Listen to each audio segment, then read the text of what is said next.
Guys, good Friday afternoon. My name is Jerry Miller, and welcome to the I Love CVille Show. Thank you kindly for joining us on just a glorious day to be alive here in Charlottesville and in Central Virginia. I feel like we're getting seduced a little bit by spring here in February, and we hope the weather stays like this and you are truly outside and enjoying it like we are, guys. Today's program is going to be dynamite. I mean, just absolutely dynamite. Not only do we have a fabulous entrepreneur in Ryan Becklin about to join us, she is amazing, and her business, I think, is going to crush it. Botanical, a plant-based vegan restaurant that's coming on the downtown mall in the old Java location. Get ready and giddy up to meet Ryan Becklin and this fantastic business model. But in a matter of 90 seconds, we're going to introduce you to Tim Grossman. He is the owner and the listing agent of 126 Shamrock Road and 128 Shamrock Road, two listings that undoubtedly have been the talk of the town, certainly since we posted them on social media about 48 hours ago across the I Love CVille Network. Before we go anywhere, we give some props to Scott Wagner of Scott Wagner Integrated Medicine for being a strong partner of this show. Our firm, V&V Brands, has worked alongside Dr. Wagner and his team for 10 years plus, growing and building that brand. And of course, our friends at Skooma Boutique Dispensary, the best dispensary in Charlottesville is Skooma Boutique Dispensary, also on the downtown mall, just a few doors down from where Botanical is going to open in the old Java location. Judah Wickhauer is our director, and I think on that note, get ready, Tim Grossman about to be in the house. Let's go to the two-shot and welcome Tim to the program. Good afternoon, Tim. Good afternoon, Jerry. How are you? I'm doing great. Great. Thank you for joining us. Had the pleasure of getting to know you around the squash courts at Boar's Head. You have two listings that are the talk of town. Before we get to the listings, how about a brief introduction of you for all those that are watching? Okay. I'm Tim Grossman. I've been in Charlottesville for over 20 years. I'm from Kentucky, from Louisville, Kentucky. And I've been investing in real estate for a number of years, not only in Charlottesville, but also in New York, Pennsylvania, and Florida. I came from Boca Raton, Florida, to Charlottesville in '99. So I love Charlottesville. Charlottesville's great. I have two beautiful daughters. One's in PA school in Florida, University of Florida. The other one's graduating from Tulane this year and heading up to New York. And I have a beautiful wife of 30 years, and I've also been in real estate as a buyer's agent and also a listing agent for 4 years now.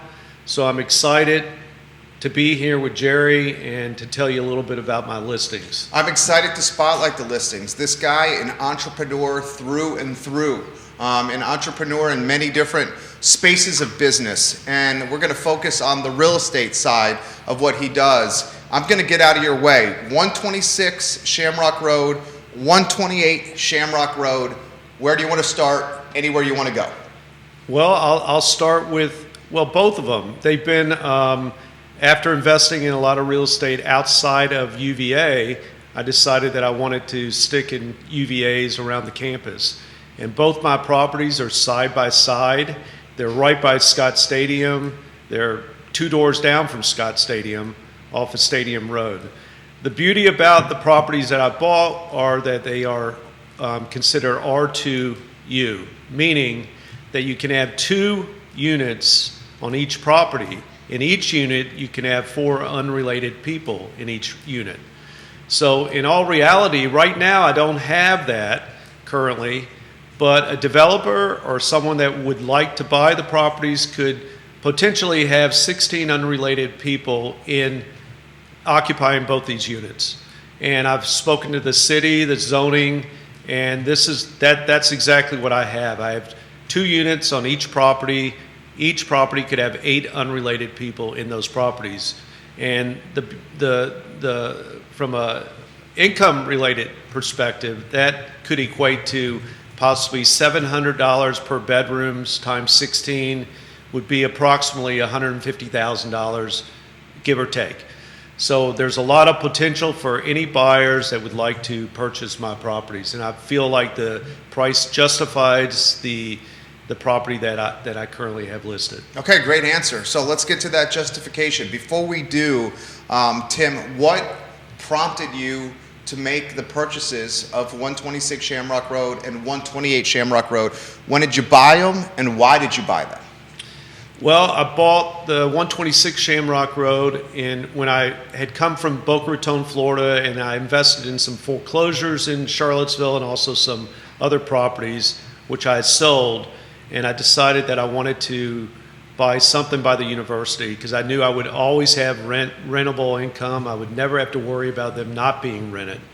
I bought 126 in 2002. It's a 3-bedroom, and I've made it into a 4-bedroom property. And in the back of this property is a 1-bedroom cottage that I have rented. And I've had these since 2002. They've never not been rented. 128 I bought in 2005 because I wanted to kind of own that area of Charlottesville, that on Shamrock Road. And I bought 128, which is a 2-bedroom, 1-bath house. And it had a garage on the back of it, which I converted into a 1-bedroom loft apartment. So so now I have 2 units on each location. My goal is to eventually maybe buy 124 Shamrock Road, and I would have 3 properties side by side. So that's my goal. These 2 properties, interestingly, the summer between my first and second year at UVA, I lived on Shamrock Road. So I know Shamrock Road well. The location to grounds is fantastic. I walked every day between first and second year to grounds, to the UVA corner. I got there easily. There's a bus stop that is right off Jefferson Park Avenue. So if you're taking the bus or public transportation, it's very easy to do. You got that Fry Springs corridor where Fry Springs Station, Dirty Nelly's is, where Guadalajara, John Yornalis, he's the owner of Guadalajara. I'm giving him some props. He's watching the show right now. That corridor is blowing up. So that Shamrock Road is fantastically positioned for a number of different amenities, including the football stadium, Scott Stadium right there. That's right. So you wanted to say something. Where do you want to go here? Well, what I was going to say was that besides that whole community, I mean, you have all the different schools at UVA. You have the engineering schools. So I've had a lot of the engineering students rent from me. I've also had the band members. I've had the band members in there for the last 4 or 5 years. So they've been coming one after the other. Great location, and like Jerry said, it's right by the bus stop.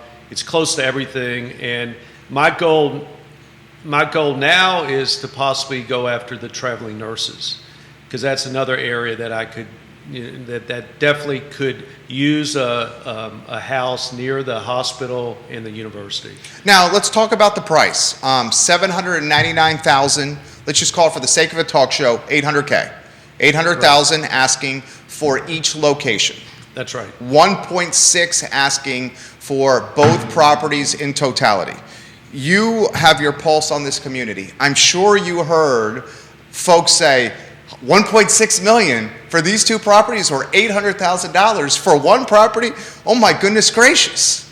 Your response to that, and also your empathy to what prices are doing in this community. Right. Well, I can understand the price is a high price. I do agree that it is. However, with the potential that's there, I think that you can justify the price very easily. The community of Charlottesville, just being in the real estate business, there's just aren't a lot of listings right now in the area. So prices are just going sky high right now. By the university, there's properties that are less rooms than my property that are going for close to $500,000. And it's pretty amazing, but I think the location is great, so I think I can justify the price as long as people look at it as future development, especially with the zoning that could be changing in a year, 2 years, maybe 4 years. But you have to have some vision as far as what could happen down the road. And it's right on UVA's campus, and UVA is expanding all the time. So let's put this in perspective, and this is your game here. I'm going to do the cliff notes for the viewers and listeners. You got 4 states watching this program. You got a lot of the Commonwealth watching you here, and certainly Central Virginia. The city of Charlottesville is landlocked at 10.2 square miles. There is extremely limited inventory in the city of Charlottesville. And because demand is through the roof, UVA is going to admit more students than ever before this fall. UVA is hiring more people to service those students that they're admitting more than ever before this fall. Prices for real estate are going through the roof. Through the roof. Right now, you can safely and legitimately say pricing for housing in the city of Charlottesville is at its all-time high. That's a fact. So government is considering upzoning the city 10.2 square miles. And the plan on paper is to allow homeowners more autonomy with their housing. So they could potentially convert an R1, a single-family detached housing, which represents 53% of the housing stock in the city of Charlottesville, is R1 single-family detached. And they're considering allowing homeowners to create duplexes, triplexes, granny suites, granny flats in the basement, just increasing the density. And the thinking is if you allow more density in the city, more inventory to spring up, it could stabilize price points in the city. I want your take on that. My take is maybe the opposite, and I'm a free market guy. My take is if you create more density in the city, then you are potentially allowing homes to be either bulldozed or remodeled and repositioned in ways that rental income could be 2, 3, 4x from a monthly rent standpoint. What's your take on the upzoning potential, and if there's any concerns you have with upzoning coming to the city of Charlottesville, Tim? Well, I mean, from my standpoint, upzoning is a good thing because the potential there is that a developer could come in and buy my properties and develop a 5-6 story building on my land that I have and have underground parking and maybe have 48 units or more in this one small area of Shamrock Road. I think that could potentially happen. I think that we've seen a lot of different homes in Belmont, for instance, that have been expanding in a small space and they've gone up. And we're talking about homes that were sold for $250,000 and now they're selling for $600,000. So from my point of view, the new zoning is a good thing for me. For some residents, it may not be.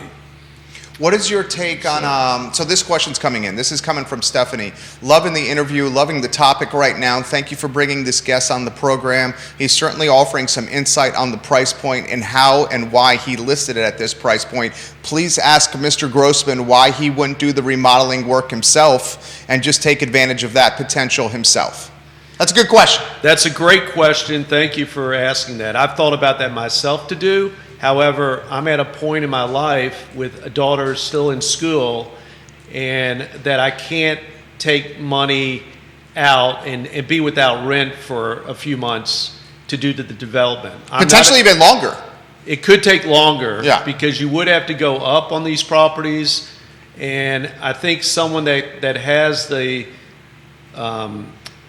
skill set and also the pocketbook that can do that. I don't have that. I mean, I've thought about this a number of times, and I know that I could do it, but it's something that I really haven't been able to do at this time. And that's why I've decided to put these houses up on the market to see what someone might be able to bring to the table for me. Joanne Mackey watching in Keswick. We've dubbed her the Queen of Keswick. Neil Williamson from the Free Enterprise Forum is watching the program. We've dubbed him the King of Content. He says more housing everywhere for everyone. He's watching the show. 5 states watching Tim Grossman right now on the I Love CVille Show. We're talking Shamrock Road. Ryan Becklin joins us in about 9-10 minutes here to spotlight Botanical.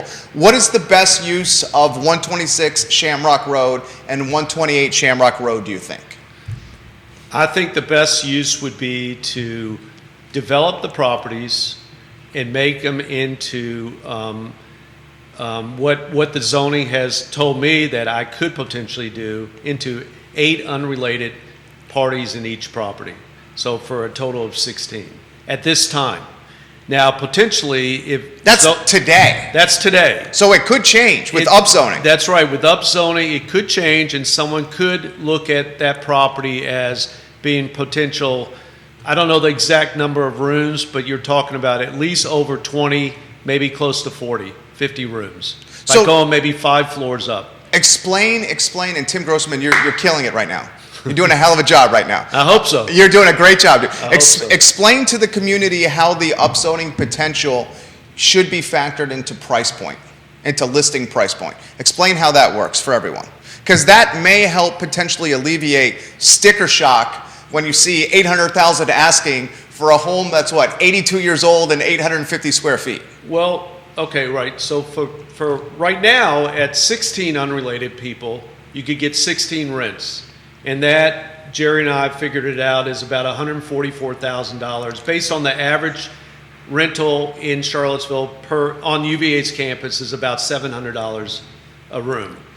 The potential, if upzoning takes place, is it could be anywhere from 20 up to 40 individual units in each in a building. So if you calculate 700 times 40, potentially you could get quite a bit of money per year out of one building, one apartment building, let's say. 700 times 40, to put it in perspective, is $28,000 a month in rent. Right. You times that by 12 months in a calendar year, and your rent rolls $336,000 over a calendar year. So why and how he's justifying his list price is not only current rent rolls, but potential rent rolls. So he's not just pulling a number out of his hat, he's basing it on literally empirical evidence and data. No, Jerry, I'm a numbers guy, just like you, I can see.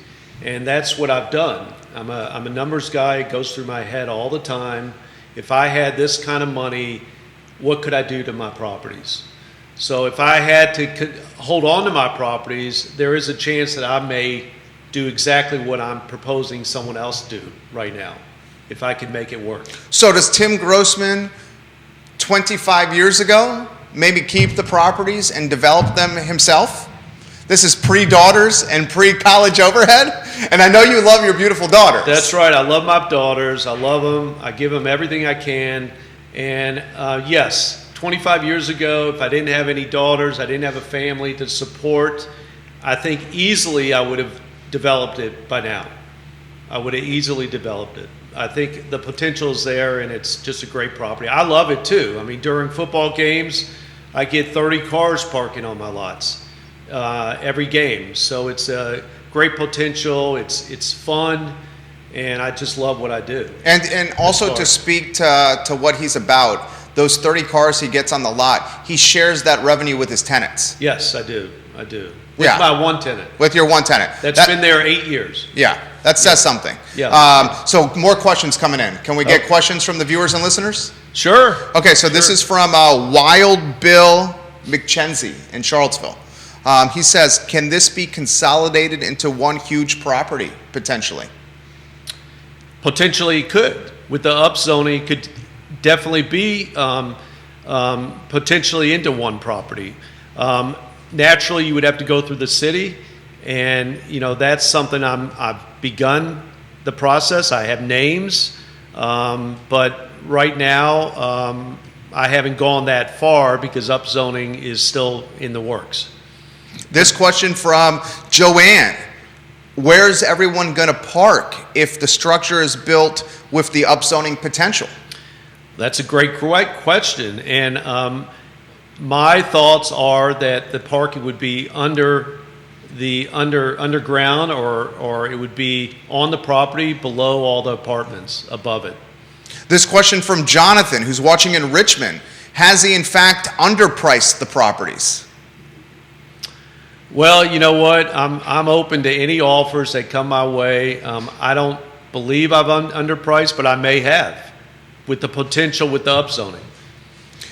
This question's coming in from Christopher, who's watching in New Kent County.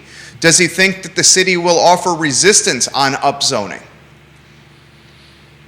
I think that I'm not sure. I'm not sure. I know there are some residents that may be not wanting that to happen.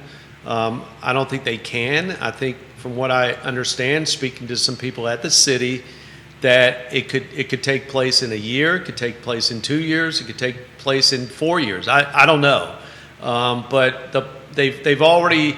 I think the zoning has already taken place. All the different committee meetings have taken place. I think that everyone wants that to happen. So who's to say? I don't have a crystal ball, so I can't really tell you that for a fact. This question from Kelsey, who's watching in Arlington. Jerry, please relay your take from yesterday's show to your guest about the upzoning and how it could influence the community. So on yesterday's show, I said that the upzoning, and your property is a microcosm of what I was talking about yesterday, the upzoning potential could be so opportunistic to deep-pocketed remodelers or developers that they may, in fact, the deep-pocketed remodelers and developers scoop up the properties like this with the potential and then reshape them or reimagine them. And when they reshape them and reimagine them, they do it in a rental way that drives money to their bottom line because they're businessmen and businesswomen. And the upzoning could potentially backfire on what the city's trying to do from creating affordability, and instead may create an ecosystem of very wealthy homeowners and very wealthy developers who are landlords that own rental property, and in essence pitching out that middle class or working class price point. What are your thoughts on that? It's a good question. It could potentially do that, but I think where these properties are located by the university, I don't think that there's that much to worry about. I'm looking at pretty much by upzoning would bring more student housing to this property, and most students want to be on the grounds or they want to be right by the stadium or close to engineering school and all the other schools on campus. That's a good take. So you're thinking that if you create more student housing, then students will have more places to live, which then could potentially open up more housing stock for locals. That's right. Right. That's what you're thinking? I'm thinking that. And you had brought up the fact that UVA's increasing their enrollment. So there's going to be a need for more student housing, and or for grad students, or for traveling nurses. I mean, the potential is there for these properties to take in, whomever wants to be on campus or close to the hospital. Neil Williamson, the president of the Free Enterprise Forum, has this, and guys, Ryan Becklin is T-minus 3 minutes away of Botanical, the new restaurant opening in the downtown mall. Your listings are on Fuego right now. In Fuego right now, Chico, with people talking about them here. Neil Williamson says, as of August 2021, statistical data in Charlottesville indicates that the median construction cost for a new parking structure is $25,700 per space. So that speaks to what you're saying, where like whoever makes these purchases is going to have to not only have deep pockets, but some patience, because this is not going to be over the night type of light switch fix. It won't be. And they're also going to have maybe some institutional knowledge or institutional memory of the building permit process and how things work at City Hall. Your thoughts on all that? My thoughts are absolutely. I don't know everything about development, and I mean, I must say I'm a novice investor as far as real estate goes when I first started, but I just feel like I love my properties. I love being a landlord. So I think that anyone that were to buy these properties would just be happy to have them, because of the location and everything about them. Tell me about the instinct that you had to make these purchases. I mean, is this like they say every entrepreneur has a little bit of skill, a little bit of knowledge, and a little bit of luck? I mean, dude, you bought 2 fantastic properties at an incredible price point, and now people are putting on social media, is there a mine of gold under 126 Shamrock Road and 128 Shamrock Road? That's literally what they're posting right now. Well, I think my eyes were always open to new things. I am an entrepreneur, and real estate was the best thing that I thought of. And I've done it in Florida, I've done it in Pennsylvania, I've done it in New York. So, I've done it here, as a solo guy, and it's worked out very well for the last 18 years. Why don't we close with a message for the community? Anywhere you want to go. You killed it. We went 30 minutes. Was that not easy? That was easy. That was easy, right? I was a little nervous on air. But you did a hell of a job. Thank you. A hell of a job.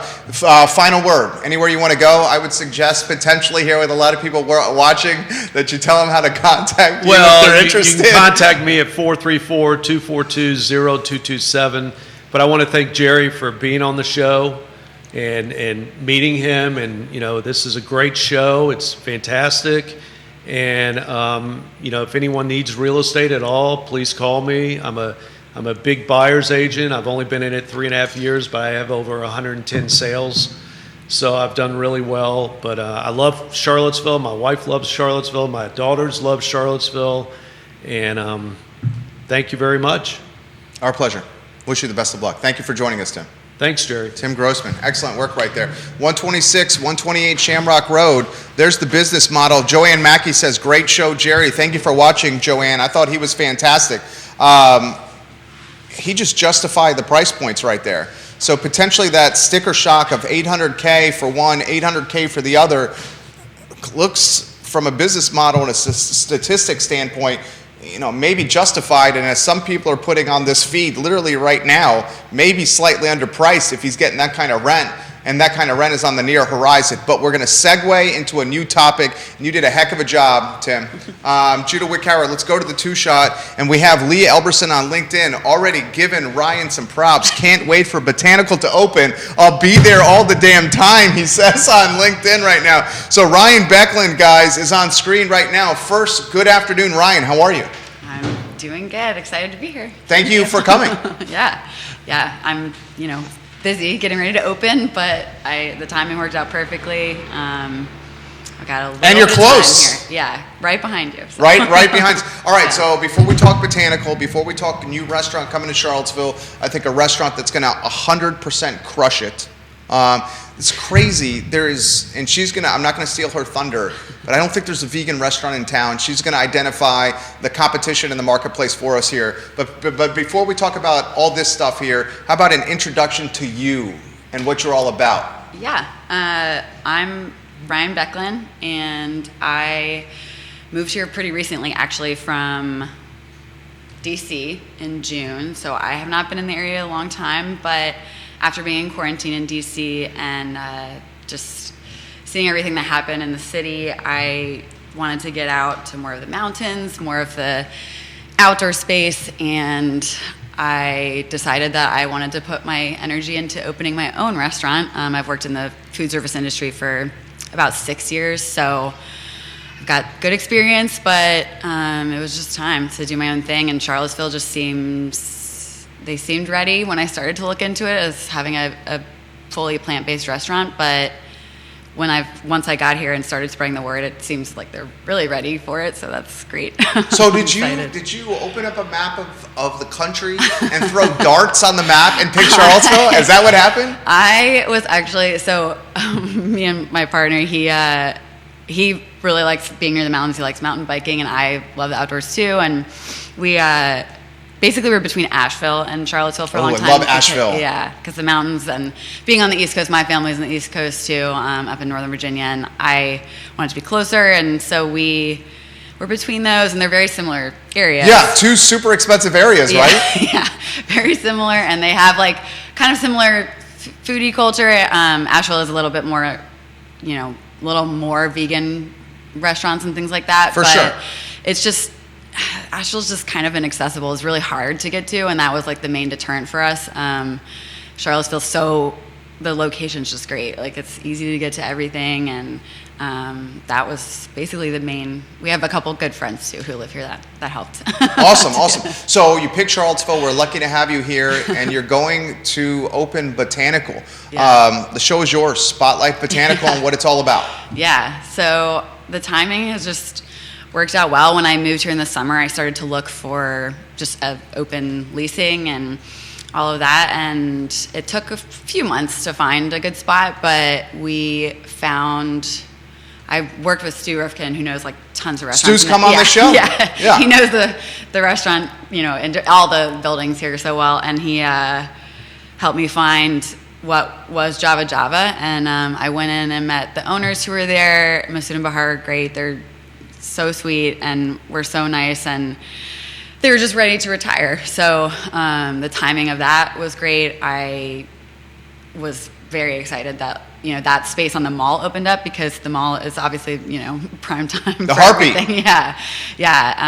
And I got to get into that space pretty quickly. So I've been in there since October, and I have just been painting a bunch, updating the space, getting it ready, bringing a lot of plants in, which is definitely part of my brand, is that I obviously like plants a lot, and I just wanted to bring something that was unique to the area. I mean, all of my restaurant experience is running a vegan restaurant in the past, so that's where my expertise lies. That's what my knowledge is, and that's really what drives Botanical, and what has driven me in the past is not really owning a restaurant specifically. It's more so just all of the reasoning for being vegan. Like, that's the main push for for everything, and I hope that Botanical can be the kind of place where it's, the food's just so good that people don't even really realize it's vegan.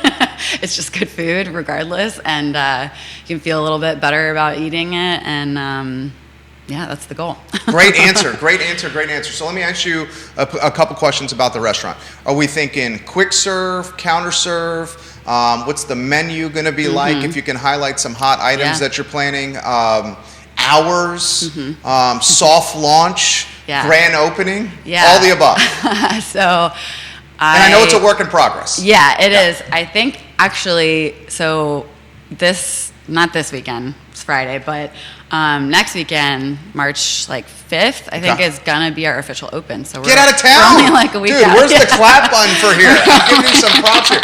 March 5th is grand opening? Yeah, so it's very soon. That's baller. And I hadn't announced that yet, really, but that's pretty much, that's going to be it. So I think, we've passed health inspection. Like, there's nothing really else holding us, back. So we're going to be, and they're prepping a lot this week. But the menu is going to be a big part of it. I mean, it's going to be pretty standard stuff that you would see on a menu, so it's nothing too crazy, but it's going to be, small plates that you can share, salads, sandwiches, a couple bowls.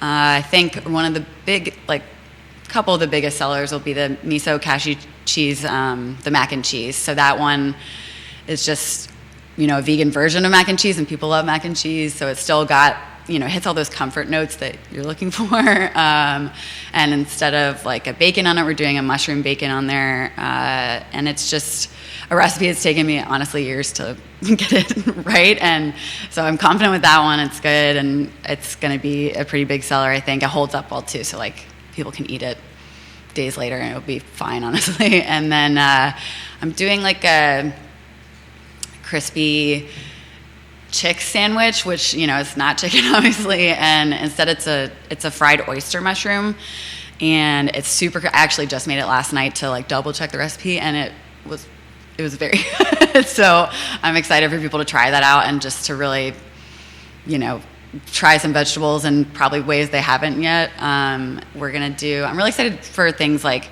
even the simpler stuff, like we're doing a take on a Caesar salad that's just going to be the vegan version of that, because I really missed eating that when I gave up some of those things. So it's a lot of the food that I just like eating, and converted into vegan form. And I really like cooking. That's like the main part of what I worked on as soon as I started like had the idea that I'm going to do a restaurant, it was the menu was the first thing. I was like, okay, I got that part down because I cook a lot.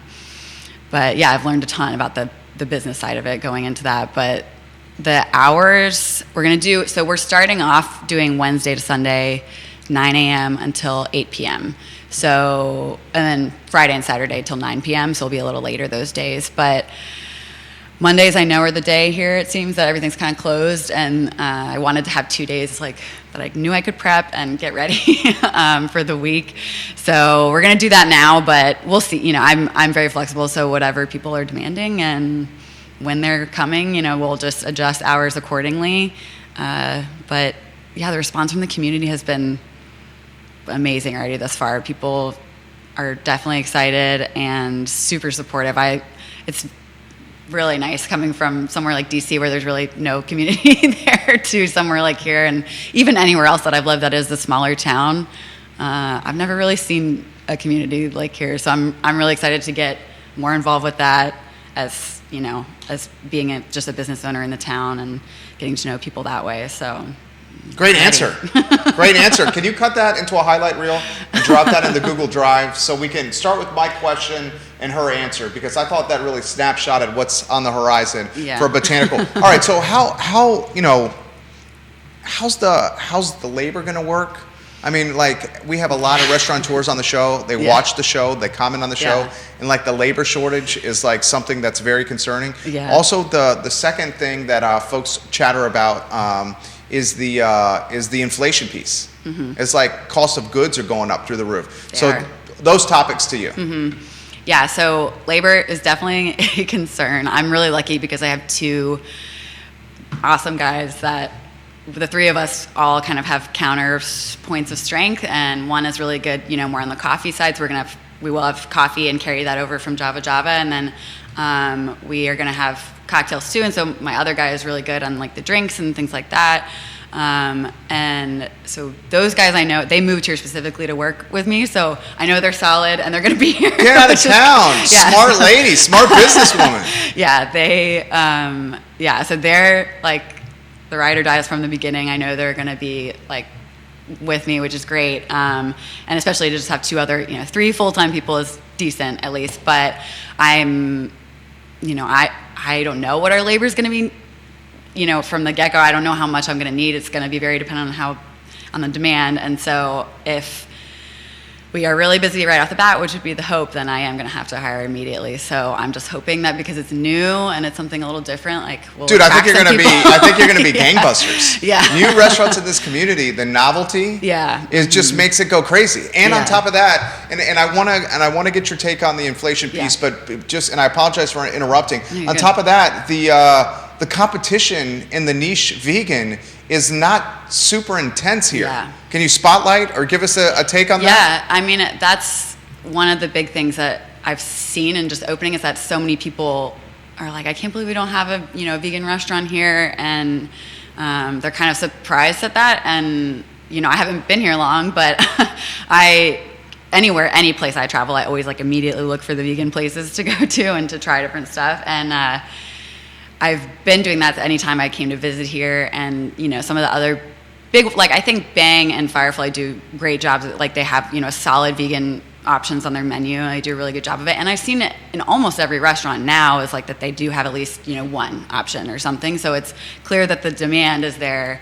And we have a couple juice bars in town too, especially like Juice Laundry. They're doing, they've been fully vegan from the start, but obviously I'm not doing the the juice route or the smoothie route. It's going to be much more of a full food menu and coffee and drinks. So yeah, it will be the first of its kind here, which is exciting. I hope that it just means that there will be more coming, which is great. Can we highlight that? Did you hear what she just said? I mean, this is an entrepreneur making big things and thinking about the market. The first vegan restaurant. Yeah.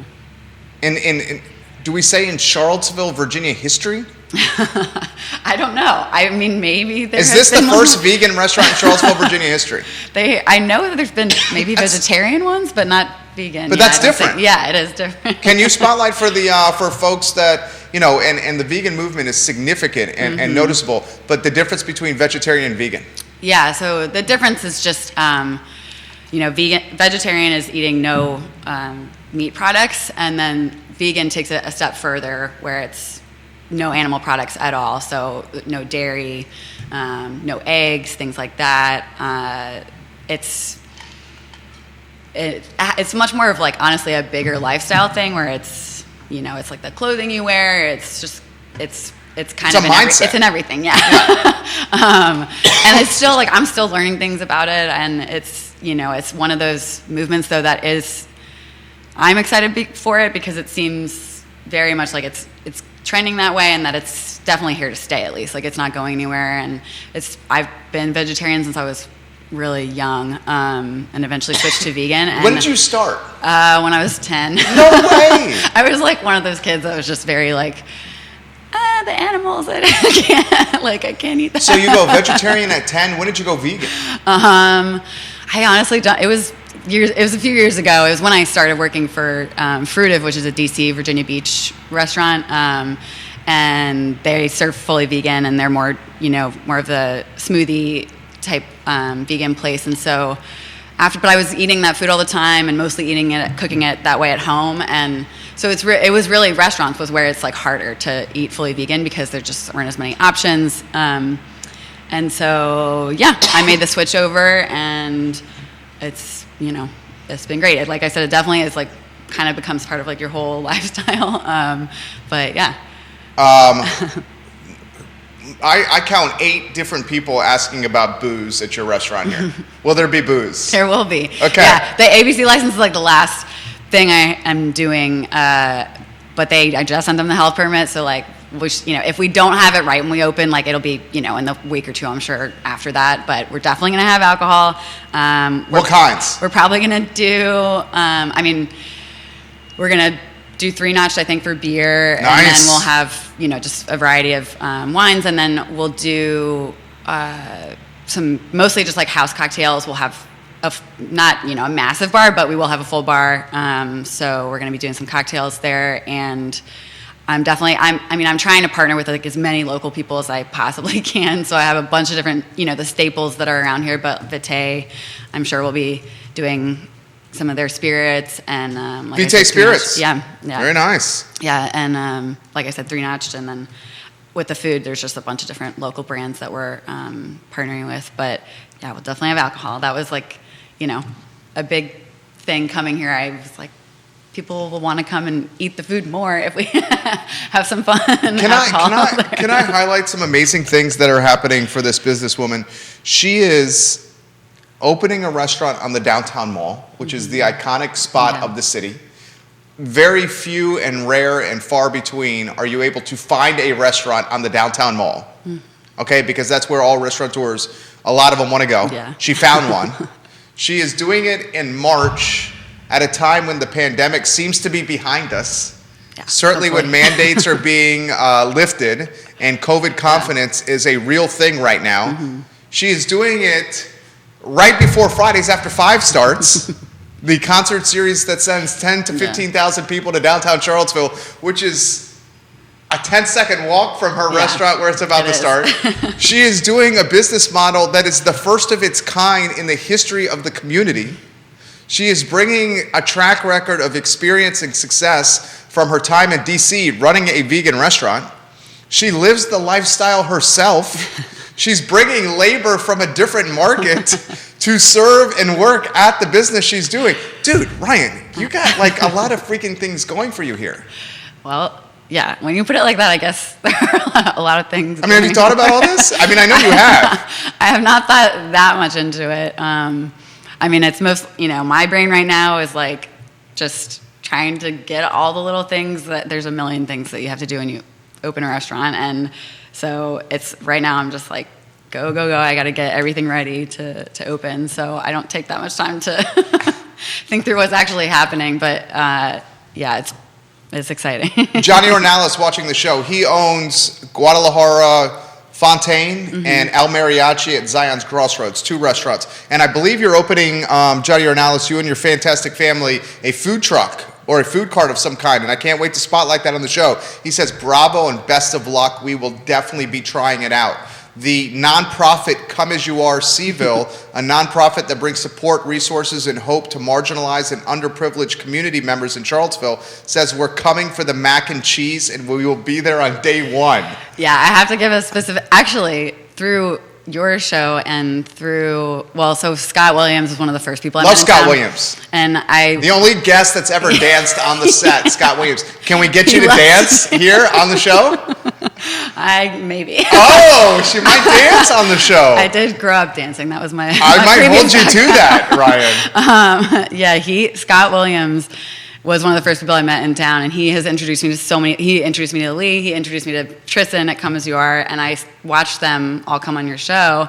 And then there were a couple, maybe a month ago, a bunch of them came and saw the space, and Tristan and Freddie, both of those organizations, Come As You Are and Love No Ego, I am really excited to work with them in the future, and I just want to get in with as many of those community programs as I can. Also Camp For Real too. That's I worked for Scott a little bit in the summer to just see what he was doing there, because he's serving plant-based food also, and that was really exciting to me. So especially with the kids, I wanted to see how he was doing that with them. So Tristan, Freddie, and Scott Williams, A+ people. Yeah. More questions coming in. Will you be on Open Table?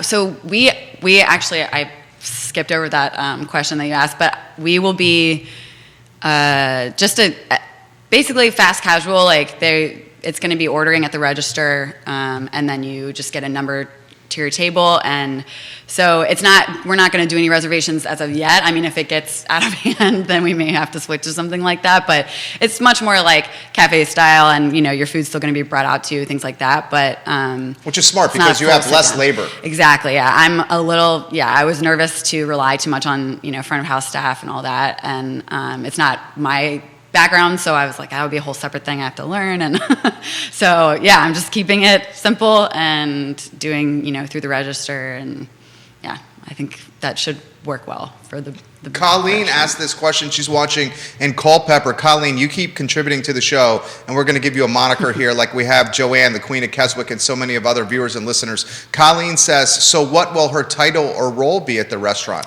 Will she be the executive chef? Will she be greeting at the front of the house and seeing the customers as they come in? Will she be running the business? How will she be working within this company and business? It's a great question. It is a good question. It's a hard question. A lot of people have asked me, and I want to do all those things, but there's only one of you. Yeah. So initially, I think I will be doing heavily the cooking, because that's to me, that's, I want people to enjoy the food and to come back. And so I want to make sure it's, being executed the way I want it to be. And so I will probably be in the kitchen a lot in the beginning. But I also, I really want to see everyone coming in and get to talk to them. So, I'm going to try to do both as much as I can.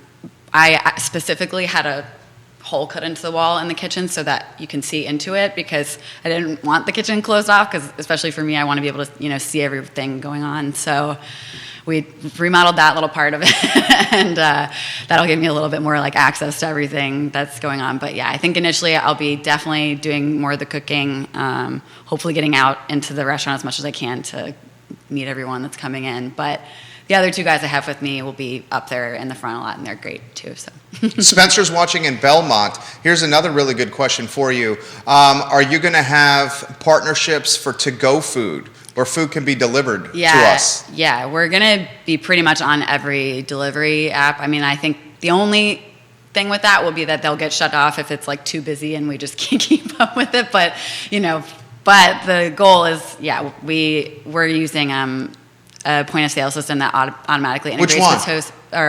It's Toast, and Toast is great. Yeah, it's the only restaurant one, so it's I'm excited to work with them, and then they integrate with DoorDash anyway, so definitely DoorDash, but all the ones in town will be on there, because delivery and takeout definitely, the menu is kind of designed to be super takeout friendly, so it'll hold up well, get to you, in a good state, instead of I've seen a lot of bad ones in the past. So this one from Lee Elberson. We love you, Lee Elberson. Are you on vacation right now, Lee Elberson? He is. He's in Louisiana? He is, yeah. Are you enjoying Mardi Gras right now, Lee Elberson? So this shows you how impressed and impactful you will be in this community. Lee Elberson is in Louisiana watching you.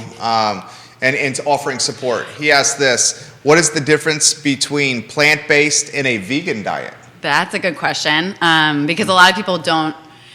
Plant-based is a little bit of a broader term, and unfortunately, it's become such a popular catchphrase that it's used in like kind of outlandish ways now. But traditionally, it means more of like a whole foods plant-based diet, which is that you're eating vegan, but you're eating very minimally processed too. So the big ones are just like fruits, vegetables, seeds, legumes, grains.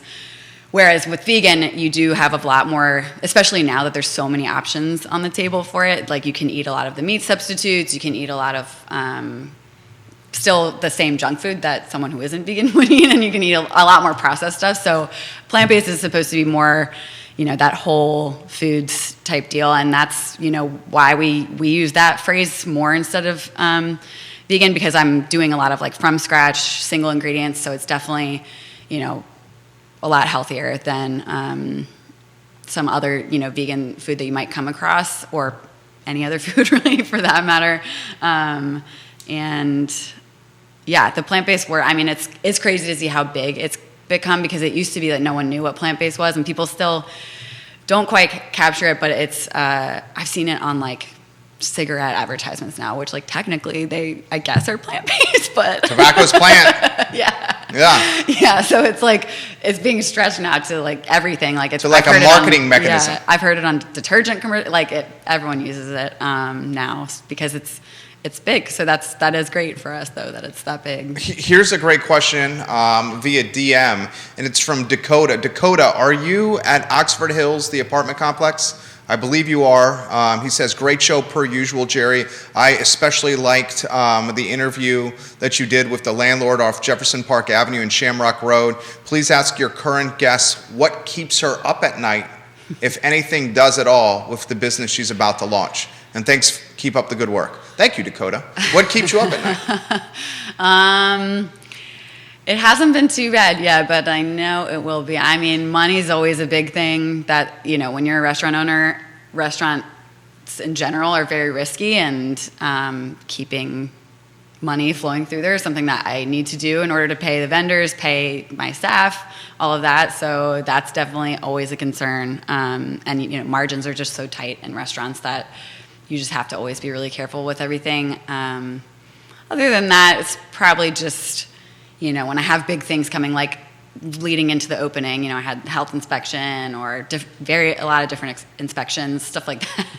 So the night before that is usually a little bit scary, but but we're past all that now. So the open will be the big thing, and now probably I'll be, not sleeping well before the big opening, but that will be like more for excitement reasons. Are you ready to not sleep for a long period of time right here? Yeah. I guess you have Monday and Tuesday. Yeah. Those days, I'm pretty sure I'll be in there prepping those days, but I'm definitely, after quarantine, where I didn't have to work quite as much, it is going to be an adjustment for me to get used to just being on the floor for like 12 hours a day. Well, everyone is wishing you the best of luck. Here's Kevin Higgins, who is the king of Greenwood. He routinely contributes to this program. He says this is a huge opportunity to connect with employers, to support employee wellness programs, to improve health and reduce employer health care costs. This restaurant could absolutely explode. Scott Aaronworth, we've dubbed him the king of Virginia Beach. I honestly think the biggest foodie in Charlottesville is an Esquire who lives in Virginia Beach. He comes every 90 days for a foodcation where he's spending thousands of dollars supporting local businesses and going on a food bender. He says, great luck to Ryan, and I cannot wait to try Botanical on my next trip to Charlottesville right here. Why don't we close on this? You are new to Charlottesville, and the town already seems to be completely embracing you and loving you. Yeah. What does that like? What does that like mean to you? It means a lot. It's been overwhelming in a good way. I had like a private soft opening with mostly just friends and family, and in particular some of the people I've met since I've been here just for the half a year, and it's amazing to see the support that people are giving me. I I couldn't ask for anything more. I'm very, very just ready to open for them because they've been like asking all the time when we're going to be open. And yeah, it's nerve-wracking to like put your food out there and to put, the restaurant itself, like the design and everything was done by me. So it's very, I've been like, if people don't like it, that's okay, but it is basically me in a restaurant, so you're saying you don't like it. So it's like vulnerable, the feeling, right? Yeah, it's very much me in there. So, yeah, I'm just ready to get it open, and I know the community is going to support me. They've already done so in so many ways, so it's going to be great. Okay, so why don't we close with this? Last one. Let everybody know, again, the who, what, when, where, why. We're talking, Did you say March 5th? Yeah. Next Saturday, I think, will be the big day. All right, so here's your time to shine here. Next Saturday, Botanical, Downtown Mall, Old Downtown Java. What am I missing? Yeah, on Saturday we'll be open at 9. It is a little bit more like grab and go type stuff for breakfast, but then at 11 we'll be doing full lunch and dinner. And yeah, like I said, if we don't have alcohol right off the bat, then it's coming in the week or two, I'm sure, after we open. And yeah, we're just going to be, that first weekend will be our first weekend. So just, hopefully we crush it. But, if it's crazy in there, just, be patient with us. Be patient. Yeah. I think it's going to be crazy in there. I cannot wait to see you around the downtown mall. Yeah. We will be there to support you. I wish you the best of luck, and I think you are going to freaking crush it. Yeah, I think you're going to crush it. Ryan Becklin, boys and girls, thank you so much for joining us. Thank you. Thanks for having me. An absolute pleasure. Botanical on the downtown mall in the old Java location. If you want to go to the one shot for us, Judah, I want to get a couple more items off our chest. And please support the business owners that live in the community that make this community great. And I think she undoubtedly is going to make this community even better. I mean, think about all the elements she has going for her, guys. She has the first vegan restaurant in the history of Charlottesville, Virginia. She's opening on the downtown mall. She's opening in March. In March, as COVID confidence is getting to be an all-time high, as mandates are going behind us. She's opening less than 30 days before Fridays After 5, a concert series that's going to bring 10,000 or so people to the downtown mall. It's going to be amazing. And it's going to be absolutely amazing. Follow Botanical on Instagram for more insights and updates on that brand and business. Last item out of the notebook is something that friend of the program, Jim Hingley, has put on my radar today. This morning, folks, there was a chance for our leaders in Richmond, delegates, a handful of delegates, to push a sales tax forward of 1%. Now, this sales tax, we're in a Dillon Rule state, so Richmond, our delegates in Richmond have to approve it first, and then it goes to a referendum at the local level. And a referendum basically means residents of the community would have to vote yes or no to this sales tax increase. But there was a chance for a 1% sales tax increase to materialize in this community. A handful of delegates in Richmond, and to be exact, is it 4 of them? I'm looking at 4 Republicans killed the bill, allowing a bill that would have allowed Charlottesville voters a chance to approve a 1% sales tax for school construction. So here's the nitty-gritty. 4 Republicans in Richmond kept a bill from moving to the local level in a referendum type setting. A bill that would have said yay or nay for a 1% increase on sales taxes in the city of Charlottesville. That 1% revenue that would have come from increasing the sales tax would have been used directly to fund school construction or reconfiguration. Buford, Walker. It did not materialize. The revenue from this opportunity is now no more. So now, the likelihood of a 10-cent real estate tax rate increase will be prioritized even more. Buford, a $75 million school reconfiguration project. Walker, a $25 million school reconfiguration project. And this may be an unpopular opinion, should be now reimagined. If we do not have the option of increasing the sales tax 1.1%, which now we don't, it can't even be put up to a vote with Charlottesville residents. I believe it's fiscally irresponsible for local government to increase the Charlottesville real estate tax rate 10% to fund this project. Why I believe that is one simple and straightforward word: gentrification. If we increase the tax rate on real estate 10 cents, at the same time assessments have gone up 12% across the city, at the same time inflation is trending at 7% plus, and at the same time interest rates are going up, which they are, we will have a community that will exponentially get gentrified.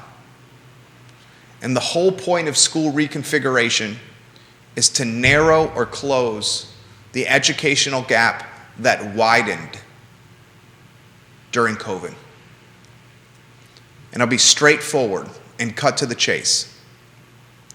Families that are resourced, have money, two-parent families, well-off families, school and education during COVID didn't change nearly as drastically as families that don't have money, are one-parent families, or have two parents that have to work massive hours around the clock to pay the bills.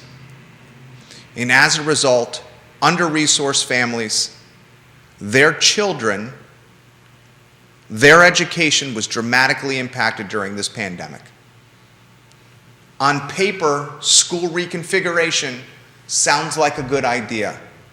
Let's help the under-resourced and underprivileged families, and let's raise them to the level of the resource families through reconfiguration. But what's being missed in the discussion is this: the project is going to take years to finish. The project will be funded through real estate tax rate increases.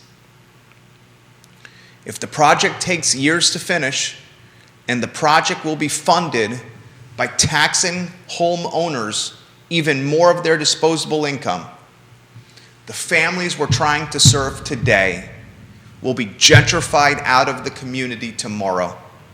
And the only families that will benefit from reconfiguration are the ones that can continue to afford to pay the taxes and live inside the community. In closing, school reconfiguration at a $75 million level for Buford and a $25 million level for Walker is physically irresponsible and a poor use of taxpayer dollars. My name is Jerry Miller, and this is the I Love CVille Show.